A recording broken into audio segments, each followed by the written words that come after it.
qu'on peut aussi voter pour du positif? Est-ce que quand on a 18, 20, 30 ans aujourd'hui, on peut s'enthousiasmer pour l'avenir, juste pour voir? Comme on nous présente un avenir qui est quand même assez sombre, la guerre, mais aussi la famine, les épidémies, des ressources naturelles qui s'épuisent, les catastrophes climatiques, la planète qui brûle, des réfugiés climatiques, une guerre de l'eau à venir dans 30, 40 ans, même qui a déjà commencé.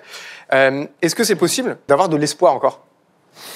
Je pense que c'est possible et qu'en plus, c'est une source d'expression et de construction pour les jeunes.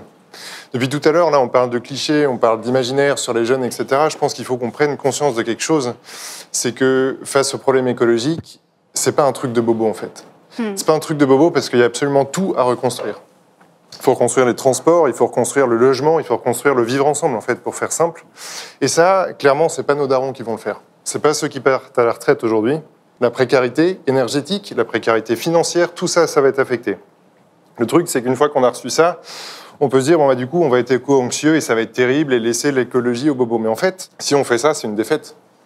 Et ce qu'il faut absolument qu'on fasse, nous, c'est qu'on participe. Là, j'ai entendu, il y a des créateurs de podcasts, il y a des réalisateurs, il y a des producteurs de culture. Il faut qu'on se réinvente une culture pour réinventer notre quotidien, réinventer le voyage, réinventer la façon d'écrire, réinventer l'école. Et ça, il n'y a que nous qui pouvons le faire, clairement. Donc, moi, je pense qu'il faut être radical. Pourquoi ? Les plus vulnérables, donc en grande partie les jeunes, vont se prendre le dérèglement climatique en pleine gueule. Je suis désolé, mais il faut le dire. Vous allez avoir des canicules qui vont... les canicules comme celle de 2003, ça va arriver tous les 2 ans.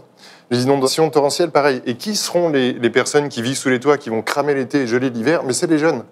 Donc en fait, on a intérêt à ce qu'on soit radical, à ce qu'on soit radicaux, mais collectivement, et que le prix, par contre, à payer, il soit payé par les 10% les plus riches, quoi. Ambra ? L'environnement, pour moi, c'est comme une histoire d'amour. Je ne sais pas comment vous l'expliquer, mais dès que j'étais au collège, même en primaire, je faisais des post-it, des posters et je les mettais sur les arbres pour dire aux gens de ne pas jeter des choses par terre. Ça m'énervait. J'ai pas apporté quelque chose à la terre. J'ai pas planté beaucoup d'arbres. J'en ai planté 4. Et ça, je l'ai pas fait en France, malheureusement. Je l'ai fait en Roumanie, avec mon école. On était enseigné que chaque année, chaque classe devait planter un arbre. Et c'était magique. Enfin, on avait cette connexion à la terre. Cette connexion qu'en France, on ne l'a pas. C'est vrai que la jeunesse, c'est un peu le porte-parole de cet engagement-là.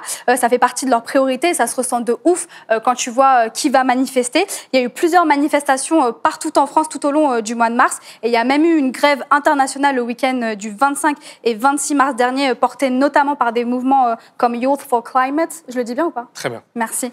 On va faire un petit tour à Rennes pour écouter Bérénice sur le sujet. On ne se mobilise pas par plaisir, on se mobilise parce que c'est une nécessité, une urgence et que ça nous fait peur et qu'on n'arrive pas à se projeter tout simplement. Donc on a besoin de se réunir pour revendiquer ce dont on a besoin pour être capable de se projeter dans un avenir concret. Yonim, comment t'expliques, toi, que les politiques ne fassent pas de cette action climatique la priorité? Je pense que c'est des choses qui ne les concernent pas directement. On est tous là, je pense, à vivre cette vie-là, de faire attention justement sur les déchets, etc. Parce qu'on nous met justement cette pression et on ne la met pas assez suffisamment, je trouve, à ces politiques parce qu'en fait, ils ne l'ont pas. C'est des choses qu'ils ne vivent pas, tout simplement. On a quand même la chance de pouvoir faire partager notre quotidien à tout le monde. Et pour moi, on doit s'unir. Au début, vous aviez parlé de la lutte contre les violences sexuelles et sexistes. Vous aviez pensé, je voudrais parler aussi de la lutte contre les LGBT-phobies. Pour moi, oui, en fait, on doit défendre nos individualités parce qu'on existe, hein, on est là. Est-ce que tu penses que les jeunes sont déter, en fait ? Est-ce qu'il y a une dynamique qui est vraiment propre aux jeunes, cette rage ? Mais clairement, mais on a faim comme jamais.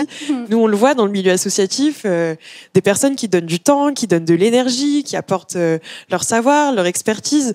On est une génération qui est quand même très, très mobilisée. Donc toi, tu crois à la recherche collective, en fait, du bonheur ? Oui, je crois à la recherche collective et surtout, malheureusement, à une organisation horizontale qui se ferait au niveau des citoyens parce que, en fait, on peut pas attendre qu'on nous donne, il faut qu'on aille le chercher, il faut qu'on aille le prendre, il faut qu'on s'organise. Moi, je partage le même avis, je pense qu'on doit s'unir et en pensant même que certains politiques mal intentionnés préféreraient nous voir séparés dans le but de mieux exercer leurs mauvaises intentions. Donc je pense que ensemble on ira plus loin et moi je suis à fond pour le tous ensemble. Il faut remettre l'humain au cœur de la politique. C'est pour ça qu'aujourd'hui les gens s'engagent. Et je pense qu'on a une jeunesse qui est multiculturelle, on a une jeunesse qui est formidable, qui a de l'énergie, qui a du talent, qui maîtrise les réseaux sociaux. On a un pays formidable, et ça, il faut le dire. Et moi, je suis extrêmement positif à ce qui se passe à l'avenir. Mais à un moment donné, si on attend tout du politique en attendant qu'il change nos vies, il n'y a rien qui peut se passer. On peut attendre encore une génération, ça sera encore une génération sacrifiée. Déjà, il y a les élections, qu'on vote blanc, qu'on vote n'importe qui, c'est important qu'on puisse aller voter. Pourquoi ? Parce qu'à ce moment-là, ils vont voir que la jeunesse est mobilisée et il n'y a pas 30, 40, 50% d'abstention chez les jeunes. Et déjà, rien que là, on met la pression. Moi, je pense aussi que la proximité, c'est ce qu'il y a de plus fiable. Et puis surtout, mettre en avant, porter, soutenir des personnes qui sont animées, qui sont passionnées. Et je pense que c'est comme ça qu'on arrivera à réenchanter les choses et à rendre le milieu politique plus sensible et plus humain. J'insisterai sur quelque chose que j'ai déjà un peu évoqué, c'est qu'on est en grand manque en ce moment de récits culturels, d'imaginaire. On est bloqué dans des imaginaires qui nous figent dans certaines positions, certains idéaux de vie, certains, j'en sais rien, ça peut être le luxe, ça peut être les films, ça peut être, voilà. On est bloqué dans ces imaginaires.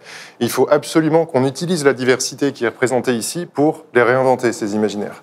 En conclusion, on va dire un truc très simple, c'est qu'il faut toujours faire confiance à la jeunesse parce qu'elle sait ce qu'elle fait.